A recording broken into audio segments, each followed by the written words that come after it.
Berarti ini buka pertama 2019 ya Mas? 2019. Kira-kira penjualan pertama itu gimana Mas prosesnya? Waduh, itu lebih parah Mas. Sebenarnya saya kadang kita dengar orang laku 2 porsi atau 1 cup 2 cup. Saya sama sekali nggak laku selama seminggu.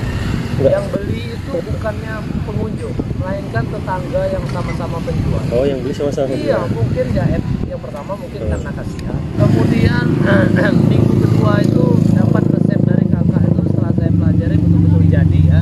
Maksudnya jadi bentuk rasa belum. Nah, terus saya berani lah saya jualan. Nah, itu mulai laku sekitar 2 porsi. Tapi itu tadi yang saya bilang di awal Mas. 2 porsi itu belum cocok di lidah orang-orang sini. Mereka itu saya antar pempek selama beberapa menit, terus mereka berdiri bayar. Kok cepet banget kan? Terus saya ambil piringnya itu masih utuh pempek. Ternyata masih utuh.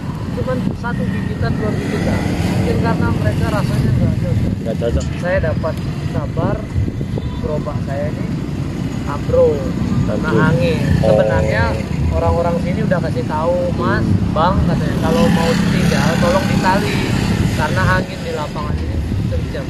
Padahal udah mau backup lah dari keterpurukan istilahnya kan, rasa udah ketemu tapi hancur tadi.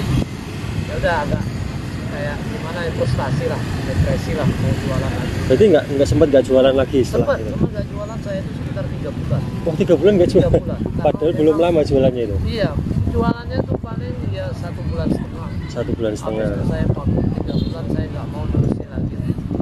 Nggak mau Pak, nggak mau nerusin. Lah kenapa itu kira-kira nggak mau nerusin? Karena yang pertama tadi yang rasanya belum dapet Mas. Yang kedua banyak capek, hasil nggak seimbang. Yang ketiga kok aku simbang terus gitu loh. Nah itu aja kok kenapa Pak nggak boleh jualan gitu sih prinsip saya itu. Nah, ini sudah. Oke, Mas Deka. Ya. Ini menu-menunya apa aja Mas kira-kira? Ini sebenarnya ada 5 macam ya Mas ya.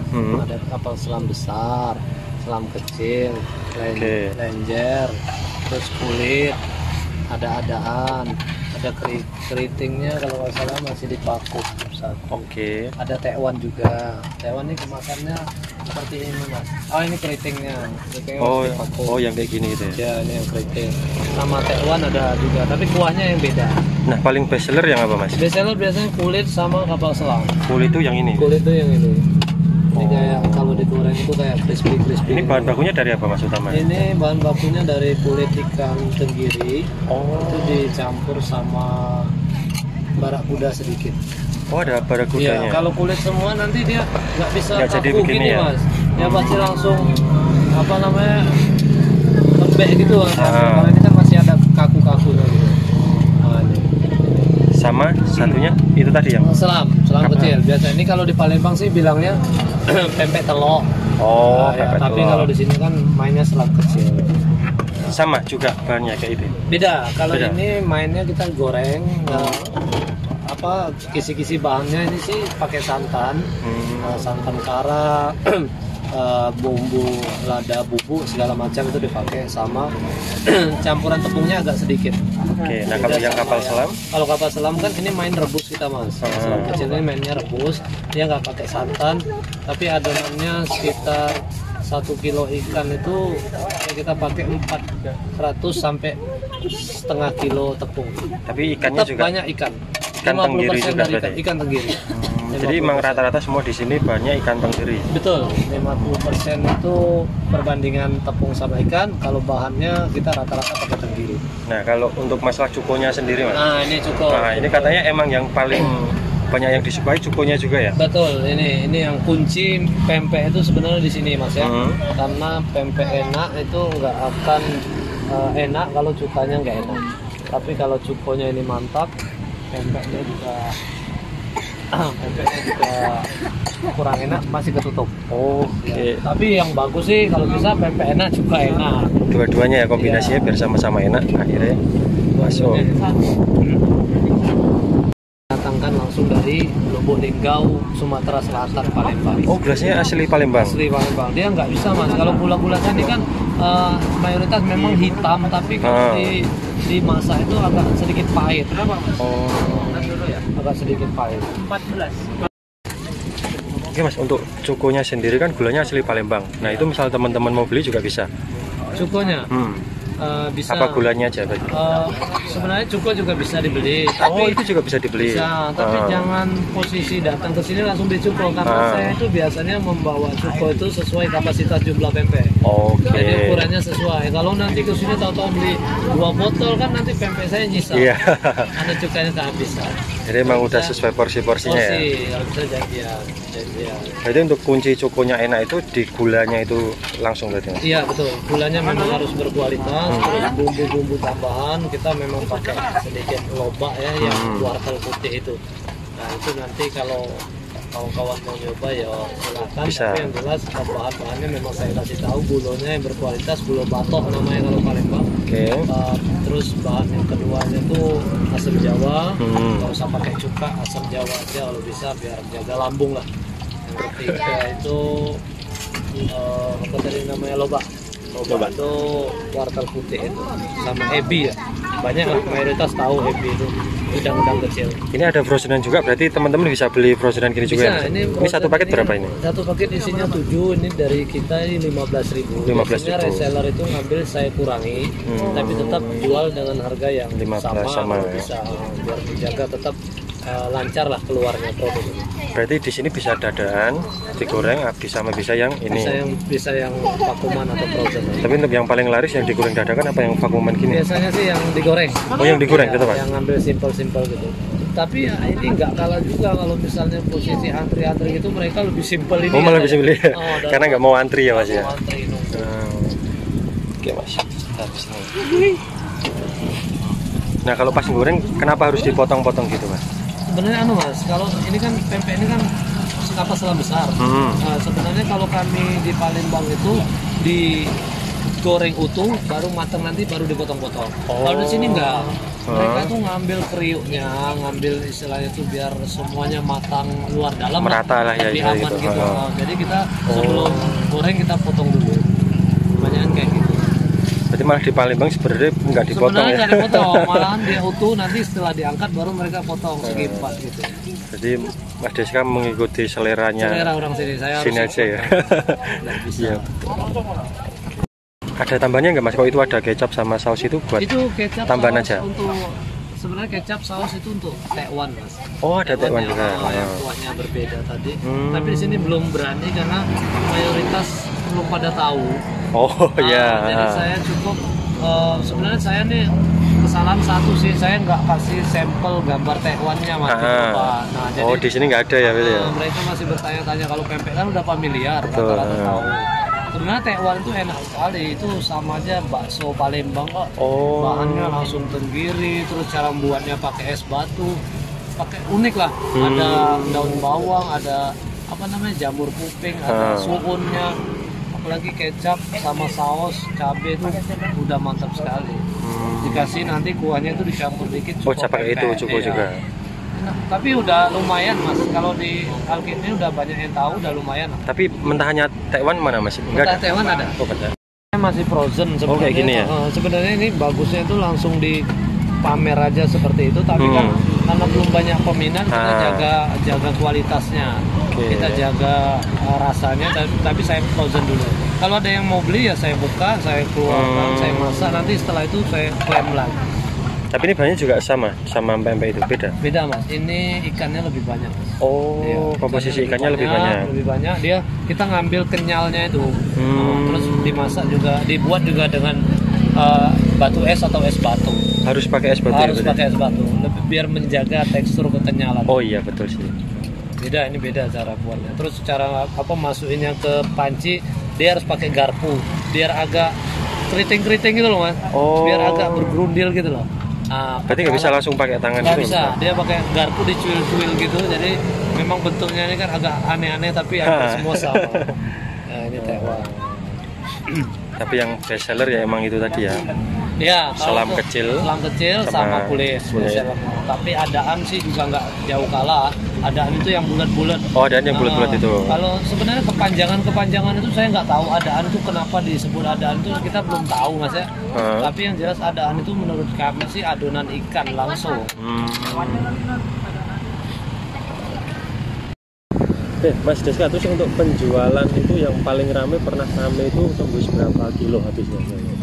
Kan gini mas, sebenarnya kan saya nggak Patokannya tahu ya, apa? ada yang lagi di TikTok kan, saya belum tahu. Tapi untuk sebelum viral katanya itu saya dulu sempat kirap itu waktu surah itu loh pak. Maaf, suruhnya sini kerbau itu. itu saya pernah tembus 137 porsi. 137 Iya, porsi. 137 porsi itu yang paling tinggi menurut saya ya. 130 porsi, 137 porsi. Tapi untuk setelah kemarin diposting di TikTok itu akhir-akhir ini Nah gimana? itu hampir paling kenceng kemarin 218 porsi. Nyampe 200 lebih. 218 porsi. Jadi kalau dinominalkan berarti 2 jutaan juga dapat ya? Mas? Lebih mas. Lebih. Jadi itu kalau minimal nominal kita sebut ya hampir sekitar 4,5. Minimal. Iya. 4.500.000. Kacau ya. Iya. Ya emang dari awal-awalnya mungkin ya hampir putus asa ya Mas Putus ya, bisa asa, jadi. terus terang mas. Akhirnya Saya sekarang agak rasa nggak dapat gerobak yang ditiup angin terus. Ada aja kendala gitu mas. Makanya sempat betul-betul vakum nggak mau lagi jualan. Tapi alhamdulillah dikasih wujudkan lagi ini ada ikan dan dari situ saya bangkit lagi. Alhamdulillah dulu tidak ada satupun nomor langganan. satu apa Mas? Satu nomor pelanggan ini nggak ada sama sekali. Oh. Waktu awal-awal itu. Ah.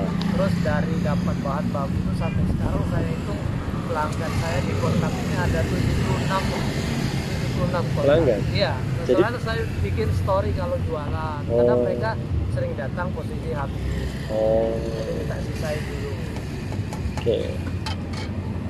Oke Mas Deska, untuk terkait stok, tadi kan sering cerita bahwa setiap hari itu sering habis. Habisnya sekitar jam berapa itu? Untuk akhir-akhir ini biasanya jam 8:30 sudah habis. Oh, setengah 9 udah habis. Iya, itu sekitar 160-an 160 porsi. porsi. Tapi itu misal digabung sama reseller itu sekitar berapa? Oh, itu hampir 290-an. Hampir 290-an porsi sendiri. Reseller kita kan punya 6 ya. Oh, reseller ada 6. Ya, tapi kan mereka kita lihat grafiknya kan beda-beda. Oke. Ada yang kenceng penjualan, ada yang standar, ada yang seminggu 2 kali. Oh. Tapi untuk di skala besar kita masukkan ke data itu sehari itu yo 290-an, tapi untuk ke 300 belum sampai. Ke 300 belum sampai. Iya. Nah, untuk resellernya sendiri emang di daerah Solo semua apa ada di? Iya, rata-rata daerah Solo, tapi radiusnya saya kasih jarak yang lumayan jauh. Ya, tapi memang pertama yang dekat sini kan karena beliau juga udah dekat. Saya ya udah saya ACC, yang penting harga ikut saya. Jangan terlalu main. Itu saat ini mereka hanya bisa menjualkan produk tapi tidak pakai nama anak rantau. Oh, tidak pakai nama Ya, anak rantau ini. Makanya maksud saya gini, kalau memang belum pakai anak rantau saya nggak sombong ya mas. Berarti yo harus sabar dulu memperkenalkan marketingnya. Ya. Kalau sudah ada nama anak rantau tidak sebagian udah Betul. kayak di bazar, kayak di mana itu kemarin di Cemani. Sebenarnya Cemani saya kenceng banget. Oh, ada reseller di sana juga? Enggak, saya kemarin buka 2 cabang. Oh, buka 2 cabang. Ya, di sini sama di Cemani. Berhubung Reseller nambah banyak, terus di sini juga penjualan meningkat. Kebetulan yang di Cemani itu kan depan kios orang. Oh. Sebenarnya yang punya kios itu udah bilang, Mas sekalian nama kiosnya aja. Saya bilang, Pak, saya kan baru babat alas nih. Kalau mau nunggu waktu 6 bulan, kalau penjualannya oke, saya berani bayar 6 bulan. Tapi Bapak itu bukan nawar ke saya aja, dia cuma promosikan juga kios yang depan orang lain, akhirnya laku. Terus saya disuruh oke. Yang terakhir mungkin sarannya buat teman-teman yang pengen memulai usaha atau mungkin anak rantau yang misal merantau ke Jawa yang pengen usaha, pengalaman Mas Deska. Oke. Pertama buat anak rantau aja. Iya. Buat anak rantau. Terus terang ini mati mau dipotong, mau di videonya terserah. Yang jelas gini mas, UMR di Jawa itu relatif rendah. Betul. Kalau mereka sebagian berkatakan apa-apa murah, nah ini yang pola pikir yang harus dirubah. Apa-apa murah itu mereka pasti sandingkan dengan nasi kucing, angkringan gitu mas. Sebenarnya kalau biaya sekolah, biaya kebutuhan lain itu sama aja dengan kota-kota lain. Makanya menurut saya boleh bekerja di pabrik, tapi jangan cuma andalkan itu. Karena saya punya satu prinsip yang dikatakan profesor saya, kerja di Jawa itu, kerja di pabrik terutama, kalau memang mau hidup bisa, Tapi kalau untuk kaya atau berkarya kamu nggak bakal. Itu yang saya pegang. Akhirnya saya putuskan resign dari pabrik. Oke mas, sebentar mas. Saya lupa nih. Sebelum saya jualan di sini, saya masih kerja di pabrik loh mas.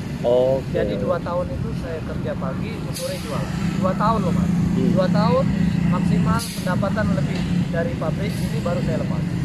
Selama 2 tahun itu saya nggak pernah di rumah. 12 bulan, 2 tahun. hampir 2 tahun itu. Setiap pulang kerja udah disiapin istri langsung ke Alkit. Terus 2 tahun. Akhirnya saya udah tekad bulat, disemangati oleh teman-teman yang senior ya. Iya. Senior, mereka cuma kasih hadis saja, katanya 9 dari 10 rezeki itu dagang. Dagangnya jangan takut. Itulah akhirnya saya putuskan resign, saya langsung dagang. Alhamdulillah. Terus sekarang udah punya berapa pegawai mas kira-kira? Kalau saat ini ya sama di rumah sekitar 4 ya. Sebenarnya udah yang daftarin sudah banyak. Sebenarnya memang mau saya bukakan outlet kecil-kecilan aja. Tapi saya tahu diri kapasitas kemampuan buat pempek. Paling banyak itu berapa porsi. Makanya saya cukup mainkan reseller aja sama jumlah karyawan 4 orang. 2 di rumah. Nanti ya kalau mau nambah paling untuk cuma ambil ikan, ngantar reseller itu saya butuh. Betul. Terus untuk reseller sendiri kira-kira misal penonton ada yang pengen jadi reseller gimana mas untuk sekarang ini? Untuk sekarang mungkin saya tadi bilang stop dulu pak. Iya. Sudah 6.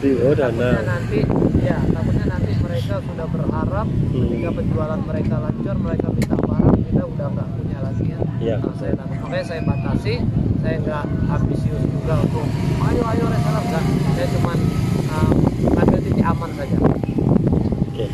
Oke, kalau gitu semuanya makasih mas Diska. Sama-sama.